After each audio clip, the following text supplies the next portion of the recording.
मैं हूं चित्रा सिंह। बुलेटिन की शुरुआत करेंगे बड़ी खबर के साथ जो कि कुशीनगर से है। मदनी मस्जिद पर देखिए बुलडोजर चला है। बिना नक्शे के सरकारी जमीन पर निर्माण किया गया था।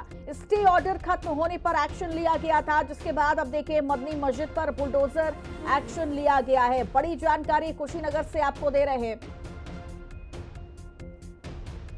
जहां मदनी मस्जिद पर बुलडोजर एक्शन लिया गया। बताया जा रहा है कि अवैध निर्माण किया गया है, सरकारी जमीन पर अवैध निर्माण किया गया था, जिसके बाद बुलडोजर एक्शन यानी बुलडोजर कार्रवाई करते हुए अवैध हिस्से को गिरा दिया गया है। तो तस्वीर भी आपको उस दौरान की दिखा रहे हैं जब देखिए प्रशासन भी मुस्तैद रहा, जिस दौरान बुलडोजर कार्रवाई की जा रही थी और तमाम बुलडोजर के साथ में अवैध हिस्सा जो था, अवैध निर्माण को धराशायी कर दिया गया है। मदनी मस्जिद पर बुलडोजर एक्शन का ये पूरा मामला है, जहां सपा का डेलीगेशन मदनी मस्जिद पहुंचा। लाल बिहारी यादव के नेतृत्व में डेलीगेशन कुशीनगर पहुंचा है।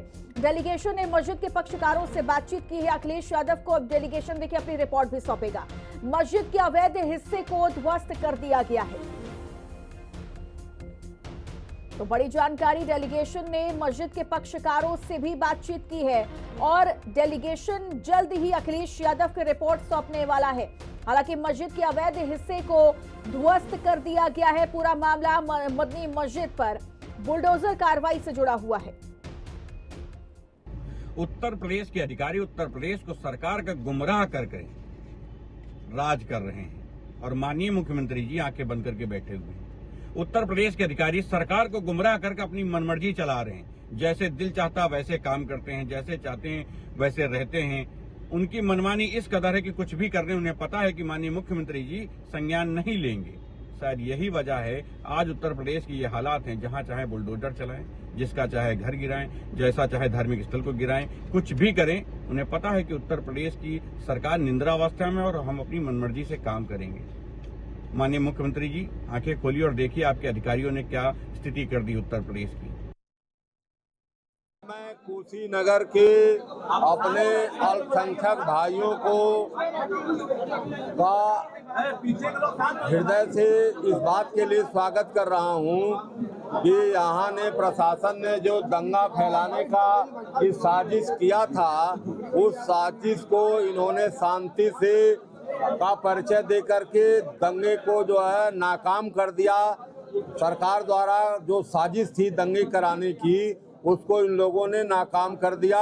इतना शांति का परिचय दिया, इसलिए हम यहाँ के सभी अल्पसंख्यक भाइयों का मैं स्वागत करता हूँ, हृदय से स्वागत करता हूँ कि आप लोगों ने जो है पूरी शांति का परिचय दिया। शिकायत हमारी बहुत पुरानी है, कोई नई शिकायत नहीं है। हमने कोई योजना ऐसा बना दिया और सर्व समाज की शिकायत थी, उसको हमने माननीय मुख्यमंत्री जी तक पहुंचाया।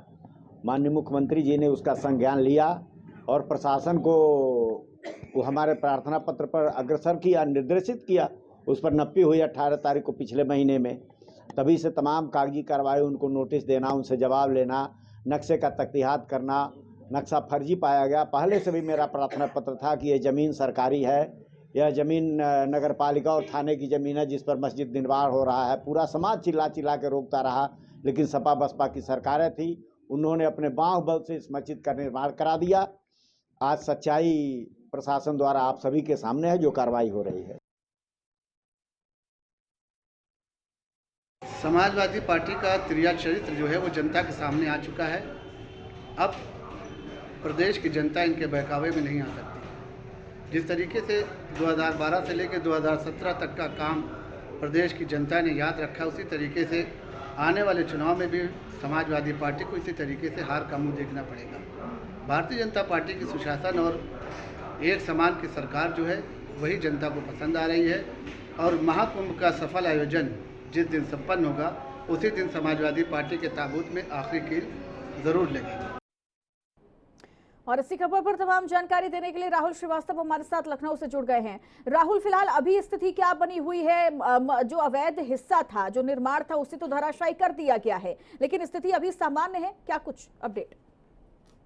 देखिए, रविवार को ये प्रशासन की तरफ से कार्रवाई की गई थी। कुशीनगर के हाटा कोतवाली में हाटा नगर स्थित मदनी मस्जिद पर ये कार्रवाई प्रशासन के द्वारा की गई थी, जहां पर 3 पोकलैंडो मशीन के द्वारा जो अवैध रूप से मस्जिद का हिस्सा था उसको ढहाया गया था। चूंकि उस दिन पुलिस प्रशासन की संख्या भारी थी, इसलिए वहां पर कोई रिएक्शन उस जगह पर नहीं आ पाया था। लेकिन उसके अगले दिन से ही इस पूरे मामले पर सियासत शुरू हो गई है और जिस तरह से लगातार आज समाजवादी पार्टी का डेलीगेशन पहुंचा है, लाल बिहारी यादव जो विधान परिषद में नेता प्रतिपक्ष है, उनकी अध्यक्षता में 18 सदस्यीय प्रतिनिधिमंडल वहां पहुंचा है। वहां पर उन्होंने वहां पर नेताओं से मुलाकात की है, जो मुस्लिम पक्षकार है उनसे मुलाकात की है। उन्होंने कहा है कि जिस तरह की कार्रवाई प्रशासन की तरफ से की जा रही है वो तरह से अनैतिक है। वो पूरी तरह से जो संभल की घटना है उसको फिर से प्रशासन दोहराना चाहता है, उसको सरकार दोहराना चाहती है। तानाशाही की बात की। इसके पहले अजय राय जो कांग्रेस के प्रदेश अध्यक्ष है वो भी वहां पर पहुंचे थे, उन्होंने भी इसी तरह की बात की गई। तो कहीं ना कहीं इस पूरे मामले को लेकर अब राजनीति गर्म हो गई और तमाम जो सियासी दल के